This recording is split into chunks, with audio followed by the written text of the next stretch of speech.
Good morning students. Good morning students.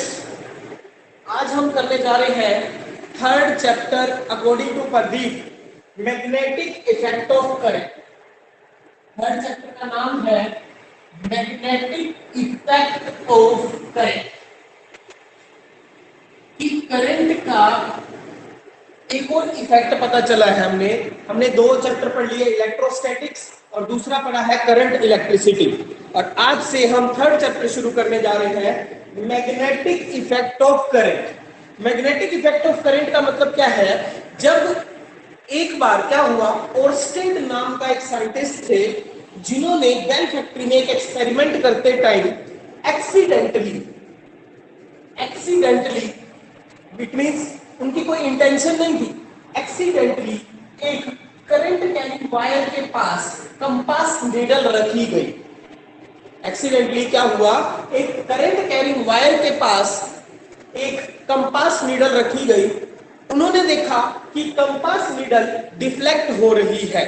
Compass needle क्या होने लगी? डिफ्लेक्शन। डिफ्लेक्शन का मतलब क्या है? कंपास नीडल हिलने लगी। ठीक है, तो उन्होंने सोचा, तो साइंस क्या कहती है? सबसे पहला काम to study of cause. Science क्या कहती है?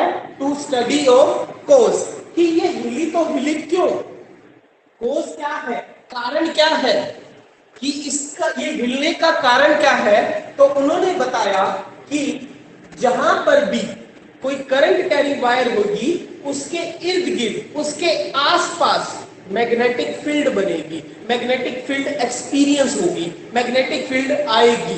तो हमें यह पता चल गया कि जब जब किसी करंट कैरिंग वायर के आसपास उसका इफेक्ट है, इफेक्ट का मतलब क्या होता है? उसका प्रभाव। उसका प्रभाव क्या है? Magnetic field. उसका क्या है? इफेक्ट क्या है? Magnetic field. कि उसके आसपास क्या बनती है? मैग्नेटिक फील्ड बनती है। मैग्नेटिक फील्ड का मतलब है कि इसके इर्द गिर्द फील्ड प्रोड्यूस होती है। ठीक है, तो it can be field experience. देखो, आपने बार मैग्नेट पढ़ा है। एक होता है बार मैग्नेट जिसके दो पोल है, नॉर्थ और साउथ। इसके दो पोल है, क्या है? नॉर्थ और साउथ। इसके इर्द गिर्द अगर आप चुंबक लेके जाओगे तो इसकी क्या फील्ड बनेगी? नॉर्थ से निकलती है और साउथ में एंटर करती है। ये आपने 10th क्लास में पढ़ा हुआ है। ठीक है, मैग्नेटिक फील्ड का फॉर्मूला क्या होता है? मैग्नेटिक फील्ड क्या होती है? A field, a space around the magnet, या तो स्पेस होगा।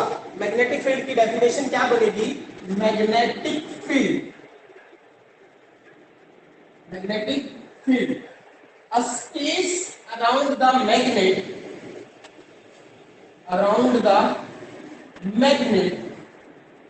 in which a space around the magnet or a current carrying wire,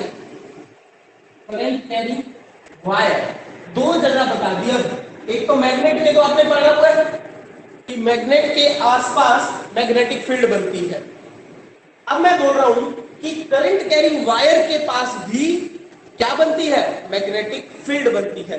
इन विच, उस स्पेस में force of attraction, in which force of attraction और repulsion can be experienced, कहते हैं कि इस मैग्नेटिक फील्ड के अंदर हमें फोर्स ऑफ अट्रैक्शन या फोर्स ऑफ रिपल्शन मिलेगा ऑफ मैग्नेटिक मटेरियल। मतलब मैग्नेटिक मटेरियल पर जो जो चुंबक से आकर्षित होते हैं या जो चुंबक से दूर जाते हैं उनको क्या मिलेगी? फील्ड पे आकर्षण या रिपल्शन मिलेगा, अट्रैक्शन और रिपल्शन मिलेगा। इसे कहते हैं मैग्नेटिक फील्ड। ये तो छोटी सी बात थी। अब ओर्स्टेड ने क्या बताया? ओर्स्टेड ने बताया कि एक करंट कैरिंग वायर में हमें क्या मिलता है? उसके आसपास मैग्नेटिक फील्ड मिलती है। उसके आसपास हमें क्या मिलती है? Magnetic field. कि हमने बताया इसमें कि करंट कैरिंग वायर है, उसके आसपास मैग्नेटिक फील्ड प्रोड्यूस होती है। उसके आसपास क्या प्रोड्यूस होती है? Magnetic field. ओके, उसके आसपास क्या बनती है, मैग्नेटिक फील्ड बनती है। आया समझ? अब इसके ऊपर उसने एक रूल दिया,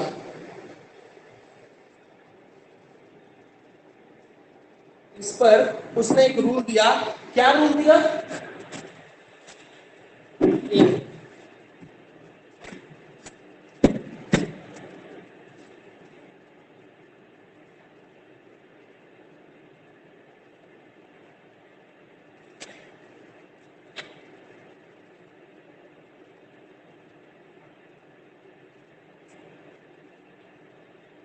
एक मिनट,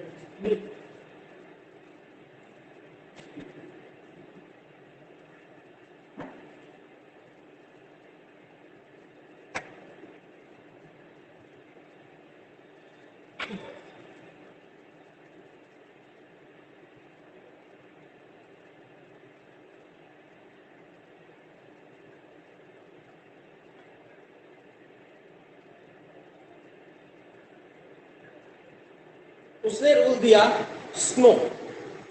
फर्स्ट रूल दिया उसने, कौन सा रूल दिया? Snow, SNO W। क्या रूल था ये? Snow, SNOW। जब करें, हमने डायरेक्शन बना ली, ये हो गया नॉर्थ, ये हो गया साउथ, ये हो गया वेस्ट, ये हो गया ईस्ट, सॉरी वेस्ट, और ये हो गया ईस्ट। ठीक है, कहता है जब current south to north, the current is moving south to north, जब करंट कहां जा रहा है? South to north, deflection of west, the compass needle deflection of west, deflection किस साइड होनी है? वेस्ट की साइड। क्या बताया उसने रूल? कि जब करंट साउथ टू नॉर्थ जाए, जब करंट कहां जा रहा है? साउथ टू नॉर्थ, और डिफ्लेक्शन किस साइड होती है? वेस्ट की ओर। ये तो उसने रूल दिया, स्नो रूल। अब इसको देखेंगे, हमने 10th क्लास में भी किया है। जैसे हमने दो कनेक्शन ले लिए, एक बार बैटरी इस डायरेक्शन में बनाई, अब एक बार बैटरी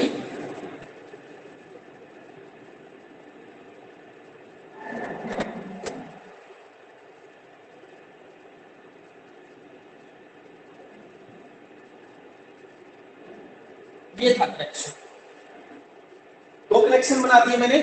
एक बार बैटरी पॉजिटिव ये है, नेगेटिव है, ये नेगेटिव है, ये पॉजिटिव है। दोनों बार में क्या किया मैंने? पॉजिटिव ऊपर लगाया, इसमें नेगेटिव नीचे, इसमें नेगेटिव ऊपर, पॉजिटिव नीचे। अब करंट की डायरेक्शन क्या होती है? करंट की डायरेक्शन होती है, बैटरी से current will be flow positive to negative. Current कहां से कहां चलता है? पॉजिटिव से नेगेटिव तक। Current will flow positive to negative, current will flow positive to negative. अब पॉजिटिव से चलाया, ये डायरेक्शन होगी, इधर पॉजिटिव से चलाया, direction of current will be short. Positive से चलाना है, नेगेटिव में। अब दोनों के सामने मैंने एक कंपास नीडल रख दी, दोनों सर्किट के सामने, इसके सामने भी, इस वायर के सामने भी, और इस वायर के सामने भी कंपास नीडल। कंपास नीडल शुरू में जब इसको डिफ्लेक्शन नहीं मिलेगा, ये बिल्कुल सीधी होगी, और ये किसको दर्शाती होगी? नॉर्थ को। किस साइड दिखा रही होगी? नॉर्थ। अब इस पहले सर्किट में, और ये है दूसरा सर्किट, पहला और दूसरा, ठीक है। पहले सर्किट में करंट कहां से कहां जा रहा है? Current will be go, current will be go north to south. Current कहां से कहां जा रहा है?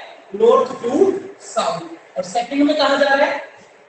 South to north. ये बात बताओ, ये समझ आई कि दोबारा बताओ? The current will go north to south. इसमें तो करंट कहां से कहां जा रहा है, ऊपर से नीचे, और इसमें कहां जा रहा है, नीचे से ऊपर, तो साउथ टू नॉर्थ। जब हमने स्नो रूल में बताया, जब करंट साउथ टू नॉर्थ जाएगा, डिफ्लेक्शन किस साइड होगी, वेस्ट की ओर। वेस्ट की ओर हुई तो ये डिफ्लेक्शन इस साइड शो होगी, इस तरह हिलने लगी। और इस फर्स्ट वाले में उल्टा होगा उसका, जब नॉर्थ टू साउथ जा रहा है तो ईस्ट की ओर होएगा, तो किस साइड होगा, ईस्ट की ओर।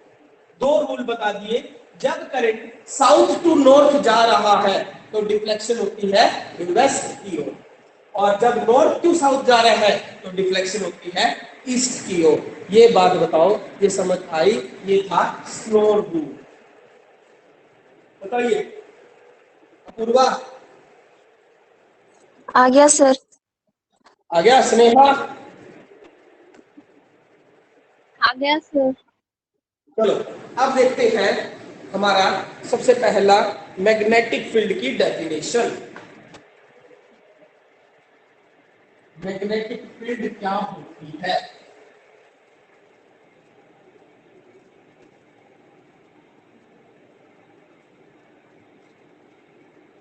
सबसे पहला डेफिनेशन बनती है मैग्नेटिक फील्ड। वैसे मैंने बता दी है मैग्नेटिक फील्ड होता क्या है, फिर भी लिख लेना, फिर भी लिख लेना जरूरी है।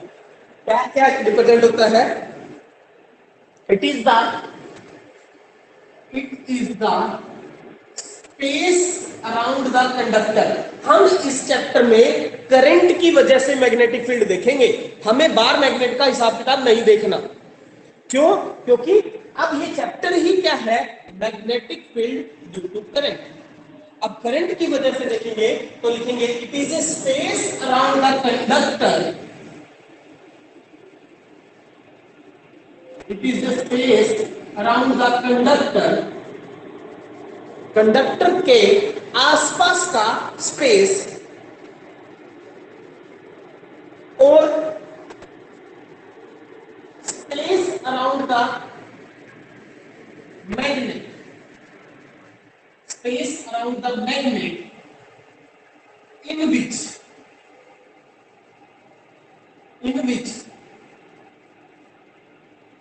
in which magnetic effect, in which magnetic effect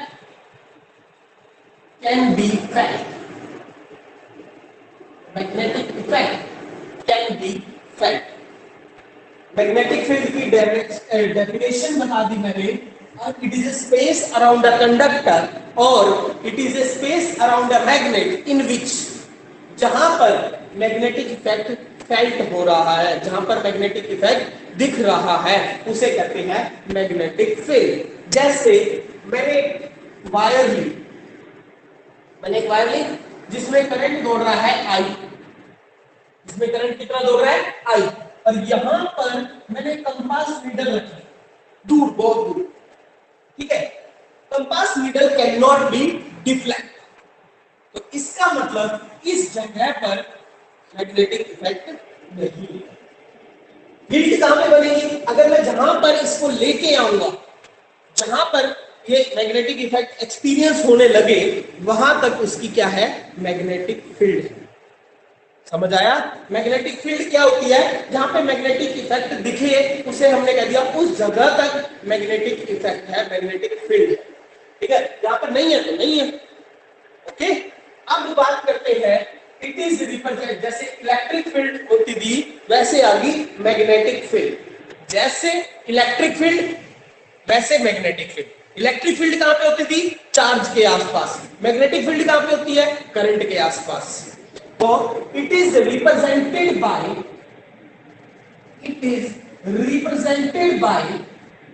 B vector. किससे रिप्रेजेंट किया जाता है? मैग्नेटिक फील्ड को रिप्रेजेंट किया जाता है B वेक्टर से। जैसे इलेक्ट्रिक फील्ड को E वेक्टर से करते थे, वैसे ही मैग्नेटिक फील्ड किससे रिप्रेजेंट होती है?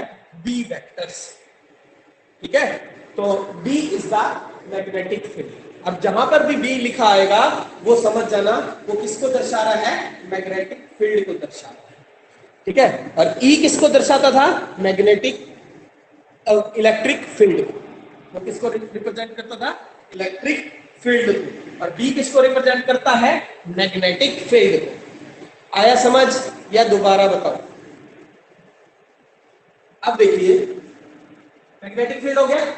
अब बात करते हैं सबसे पहले मैग्नेटिक फील्ड किन किन चीजों पे डिपेंड करता है। आपने एक 10th क्लास में एक रूल पढ़ा था, Fleming's right hand rule. 10th class में आपने पढ़ा था Fleming's right hand rule. Right hand rule में क्या बताया गया, 3 चीजें होती है। क्या क्या होती है 3 चीजें, देखिए 3 कोऑर्डिनेट एक्सिस है, ठीक है। 3 कोऑर्डिनेट एक्सिस में 3 चीजें बताई जाती है। एक तो था मैग्नेटिक फील्ड, एक था फोर्स और तीसरा था करंट। याद करो 3 चीजें बताई जाती थी कि magnetic field, current and force. कोई 2 चीज प्रोवाइड करो, तीसरी आपको उसका इफेक्ट मिलता। अगर आपने फोर्स और मैग्नेटिक फील्ड दे दी तो आपको क्या मिलेगा, करंट।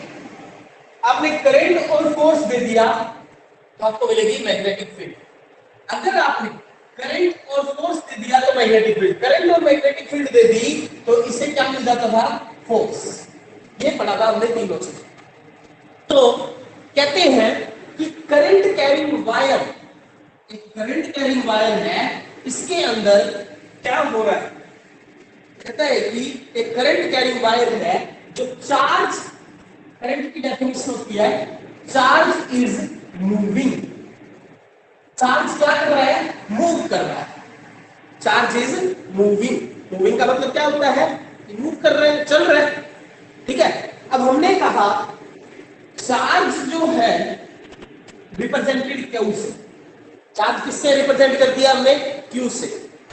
चार्ज मूविंग है विद वेलोसिटी v, चार्ज की वेलोसिटी क्या है, v है।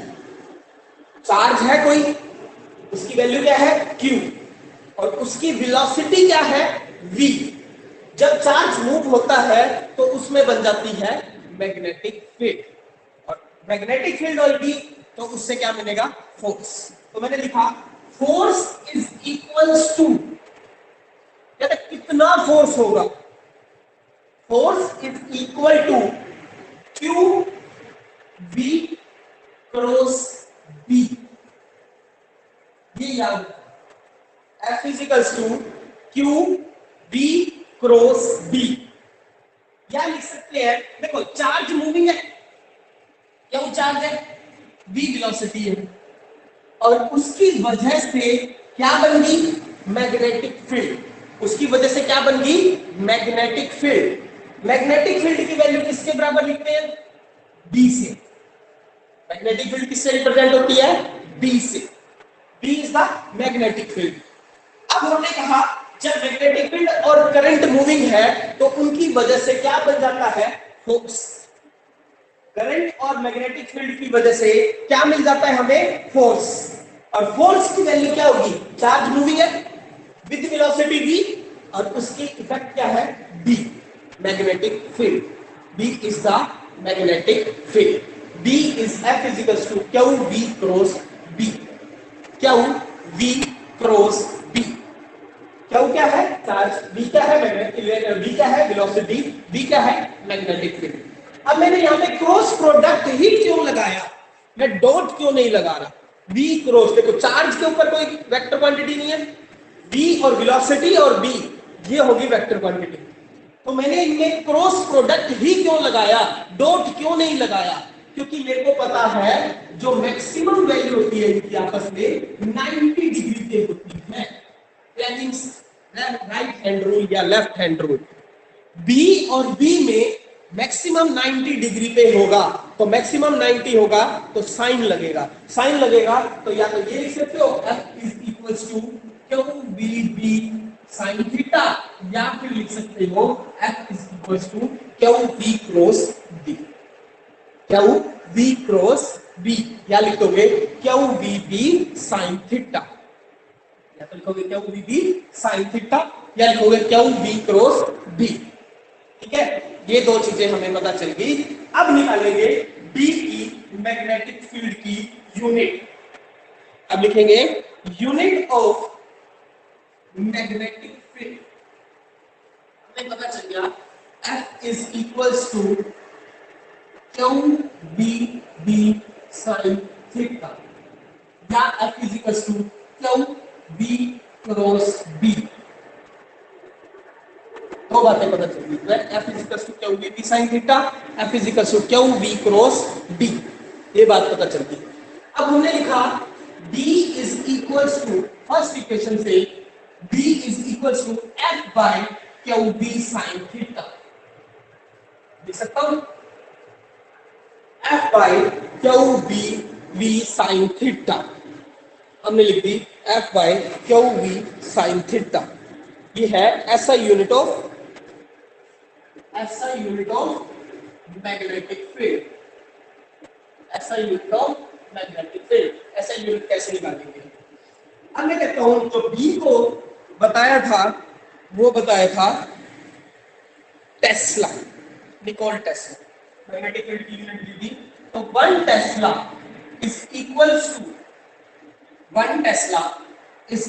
To 1 newton by 1 coulomb 1 metre per second.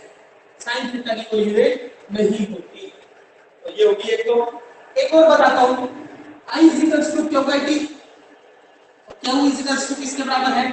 IT, तो चार्ज की यूनिट होगी एम्पियर सेकंड। चार्ज की यूनिट 1 कूलम किसके बराबर होता है? 1 एम्पियर सेकंड के। तो इसमें पुट कर रहा हूं, तो 1 tesla is equals to 1 newton divide by 1 ampere second, metre per second, second से सेकंड तो एम्पियर मीटर आ गई।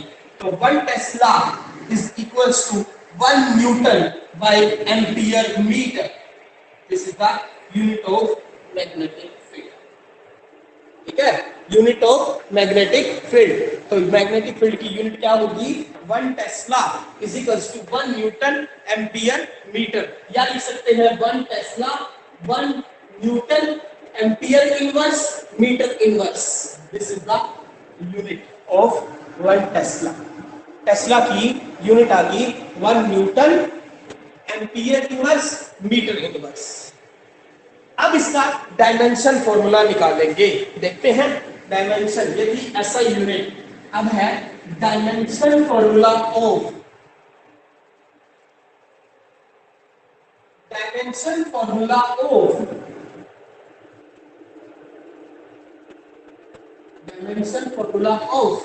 Magnetic field. मैग्नेटिक फील्ड का डायमेंशन फॉर्मूला, मैग्नेटिक फील्ड का डायमेंशन फॉर्मूला। डायमेंशन फॉर्मूला कैसे निकलेगा? ध्यान से देखिए, अगर मैं कहूं 1 tesla is equals to 1 newton by 1 ampere metre, तो हम इसका डायमेंशन फॉर्मूला बनाएंगे MLT माइनस 2। न्यूटन का डायमेंशन फॉर्मूला क्या है? MLT minus 2। ठीक है, MLT minus 2 divide by ampere, metre का L, मीटर का क्या हो गया? L। तो L से L कटा, तो हम लिख सकते हैं M एम्पियर इनवर्स टाइम का inverse, MA minus 1 T minus 2, MA minus 1 T minus 2। This is the dimension formula of magnetic field and. ठीक है, तो आज के लिए इतना ही। मैग्नेटिक फील्ड क्या तक हो गया, कल करेंगे बायोट एंड सेवट लॉ। ठीक है, कल का टॉपिक है बायोट एंड सेवट लॉ। तो आज इतना ही करेंगे। Thank you.